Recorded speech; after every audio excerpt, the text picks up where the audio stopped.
Welcome to Crypto 101, a first principles jargon-free course on blockchain and its impact on financial services. In the previous lesson we got familiar with Ethereum. In this lesson, we will learn how Ethereum operates. We will learn how Ethereum accounts are opened. Then we will learn about transaction initiation in Ethereum as well as the concept of gas and how transaction fees is calculated. Throughout the lesson, we will keep highlighting the operational differences between Ethereum and Bitcoin. Before we dig deeper into how Ethereum operates, let us recap the similarities between Bitcoin and Ethereum. First and most obvious, both are blockchain networks. Second, both have a native cryptocurrency, Bitcoin and Ether respectively. Third, both facilitate transfer of their native cryptocurrencies between addresses or accounts. We can use addresses and accounts synonymously. With respect to differences, the major distinction is that Bitcoin is single-purpose while Ethereum is multi-purpose. Bitcoin is designed purely as a currency and payment system. Ethereum is designed as a blockchain platform on which applications can be created. A payment system is only one such application. We learned of how the two workflows of account opening and payments occurred in Bitcoin. To understand the operating differences between Bitcoin and Ethereum, we will walk through the workflows in the Ethereum versus Bitcoin world. We will rename the payments workflow as the transaction workflow to reflect the fact that in Ethereum, not all transactions are payments. Note that both workflows are supported by wallet software.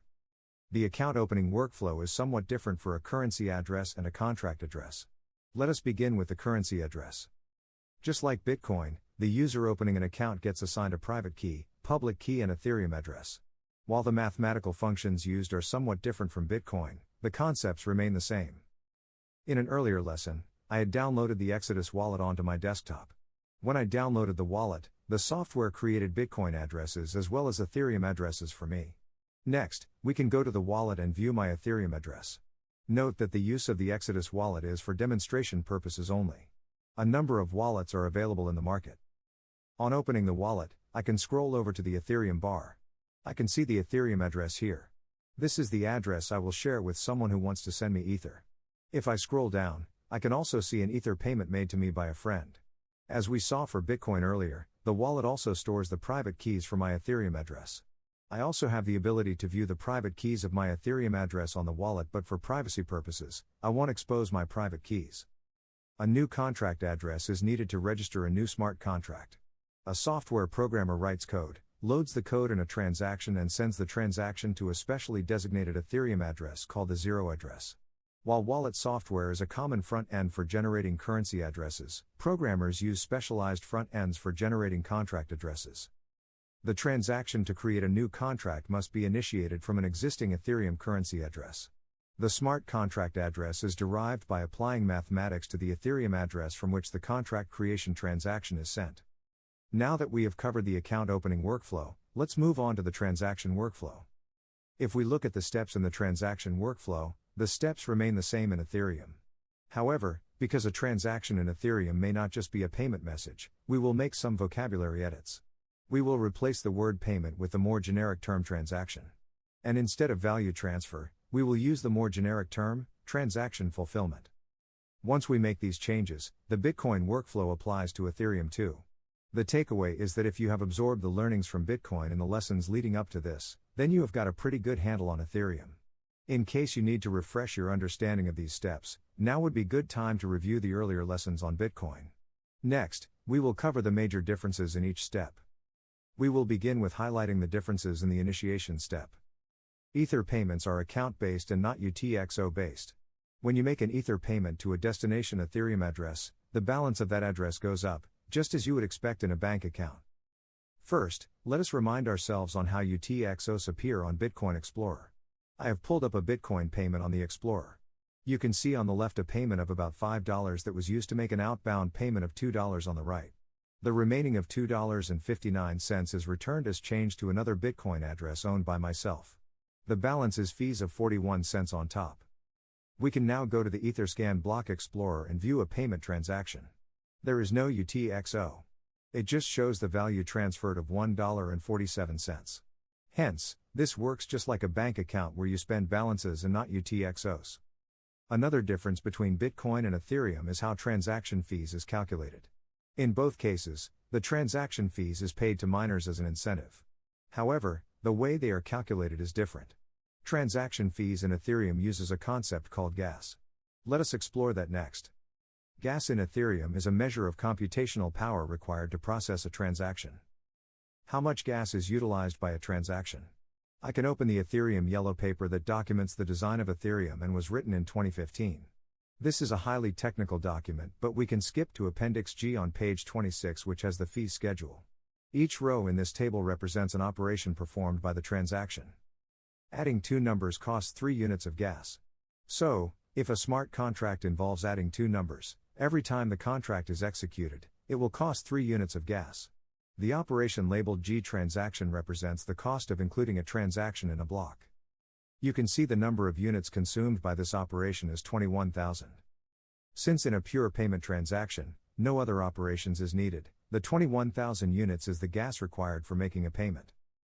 Gas price is the price per unit of gas utilized quoted in Ether. The initiator of the transaction can choose how much Ether she is willing to pay per unit of gas. The gas price is usually quoted in gigawatt of Ether. We know that 1 Ether equals 10 to the power 18 Wei. 1 gigawatt equals 1 million Wei. The gas price is determined by demand-supply factors. If someone quotes a zero price, then there is a high likelihood that miners won't be process the transaction, except perhaps in times of very low volume. The transaction fees paid is simply the gas utilized by a transaction multiplied with gas price. I now proceed to the Etherscan blockchain explorer. I copy and paste the transaction identifier of an Ether payment that I have received. At first, we can see the source and destination Ethereum addresses. The value field is the amount of payment I received. But the payer also had to pay a fees of 40 cents on top of the payment amount. Like Bitcoin, the fees is paid on top of the payment. How is this fees derived? First, we look at the gas price that was used for the transaction. This is the price per unit of gas. The price is about 16.5 gigawatt per unit of gas used. Second, we look at the actual gas utilized. It is 21,000 units. This is what we just saw in the Ethereum yellow paper. Multiplication of the gas utilized and the gas price is equal to transaction fees. We can now compare Bitcoin and Ether transaction fees. The fees you pay for a Bitcoin transaction is determined by two variables: the size of the transaction and the fees per byte quoted in Satoshis. In Ethereum, the fees you pay is also determined by two variables. The amount of computational power required for the transaction, as measured by gas, is the first variable. The second is the gas price quoted in gigawatt per unit of gas. While on the surface, the two seem different, there is a commonality between Bitcoin and Ethereum transaction fees. The first element in both is a measure of computational complexity.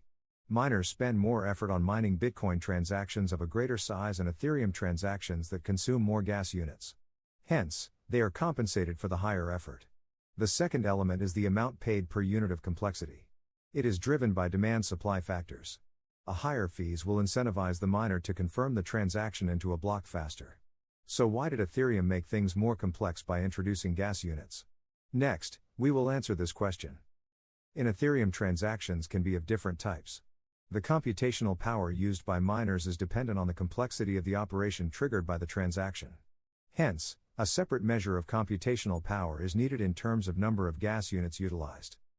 In the Bitcoin blockchain, all transactions are payment transactions, which all roughly require the same computational power from miners. Hence, transaction size as a measure of complexity is sufficient. Now, we can synthesize the difference between transaction fees in Bitcoin and Ethereum. Transaction fees in Ethereum derived from a measure of computational complexity, which is dependent on larger number of factors than just the transaction size in bytes. As we proceed with this course, we can identify the basic difference between BTC and Ether. BTC is designed to facilitate the purchase of goods and services like any other currency. Ether is primarily designed to facilitate purchase of computational power to run software programs on the Ethereum platform. This, of course, does not preclude it from being used as a general-purpose currency. When a computer becomes a node in the Ethereum network, the software downloaded onto it creates a ring-fenced partition that acts as a virtual computer. This is called the Ethereum Virtual Machine, or EVM. If you have created a segregated environment within a Mac computer to run Windows software, you have encountered the concept of a virtual machine. We keep referring to the execution of software programs that are called smart contracts. But who actually runs the code?